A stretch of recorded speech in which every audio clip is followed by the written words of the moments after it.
অভিষেকের নিশানায় এবার অধীর হুমায়ুন। এবার নওদা থেকে সরাসরি অধীর হুমায়ুনকে আক্রমণ অভিষেকের। একযোগে আক্রমণ করলেন এই জেলায় বিজেপির তিন এজেন্ট হলো অধীর, হুমায়ুন, জ্ঞানেশ কুমার। যারা বাবরি মসজিদ ভেঙেছিল হুমায়ুন তাদের সঙ্গেই হাত মিলিয়েছে। হুমায়ুনকে সমর্থন আর খাল কেটে কুমির আনা এক। অধীর হুমায়ুনকে সিকিউরিটি দেয় কেন্দ্র। সাহস থাকলে নিরাপত্তা প্রত্যাহার করুন, কথা দিচ্ছি রাজ্য সরকার নিরাপত্তা দেবে। অধীর চৌধুরীদের কবার ডেকেছে এজেন্সি? এই প্রশ্ন তুলে দিলেন অভিষেক বন্দ্যোপাধ্যায়। দিন একযোগে অভিষেক বন্দ্যোপাধ্যায় আক্রমণ করলেন অধীর এবং হুমায়ুনকে। কি বলেছেন তিনি, শোনাবো। বিজেপি তিনটে এজেন্সিকে এই জেলায় কাজে লাগিয়েছে।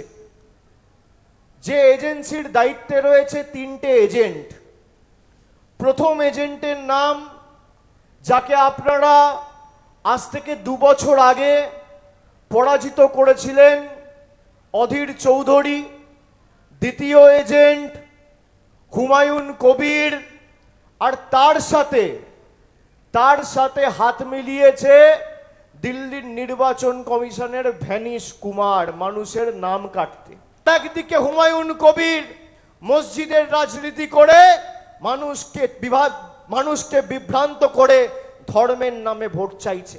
কিন্তু আমি যখন মানুষের ভোটে নির্বাচিত, আমার কোনো ধর্ম নেই, আমার একটাই ধর্ম, মানব ধর্ম, মানুষকে পরিষেবা দেওয়া।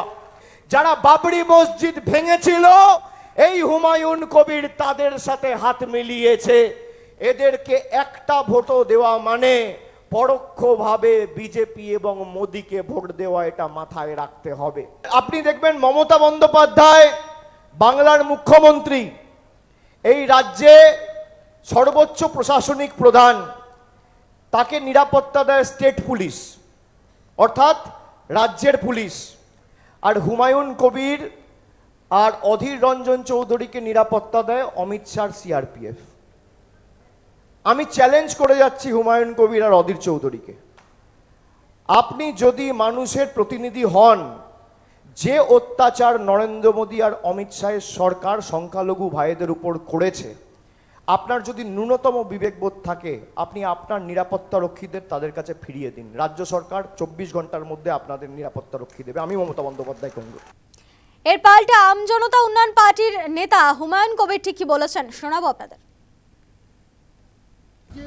যত মন্দিরের প্রতিযোগিতা করবে, আমি তত একটা বাবরি মসজিদ বানাচ্ছি, আরও গোটা পশ্চিমবাংলায় আরও 10টা বাবরি মসজিদ তৈরি করব। পারলে কিছু অভিষেক বন্দ্যোপাধ্যায় করে নিক, পারলে কিছু মমতা বন্দ্যোপাধ্যায় আটকে। আপনার সিকিউরিটি এবং অধীর চৌধুরীর সিকিউরিটি একই সিকিউরিটি, কেন্দ্র সরকারের সিকিউরিটি ব্যবহার করছেন, সেই প্রসঙ্গ রাজ্য সরকারের পুলিশগুলো কি ওর বাবার ঘর থেকে মাইনে দেয় নাকি, যে ও রাজ্য সরকারের 100 পুলিশ নিয়ে ঘুরে বেড়াবে? আর আমরা ভারতবর্ষের নাগরিক না? আমাদেরকে খুন করে দেওয়ার জন্য চক্রান্ত করবে রাজ্য সরকার। তো আমাকে প্রোটেকশনের জন্য, আমাকে বেঁচে থাকার জন্য, আমার নিরাপত্তার জন্য কেন্দ্র সরকারের সিকিউরিটি থাকতেই পারে। ও কেন 100টা কিসের অধিকারে 100 জন পুলিশ নিয়ে রাত্রেবেলায় ঘুমায়?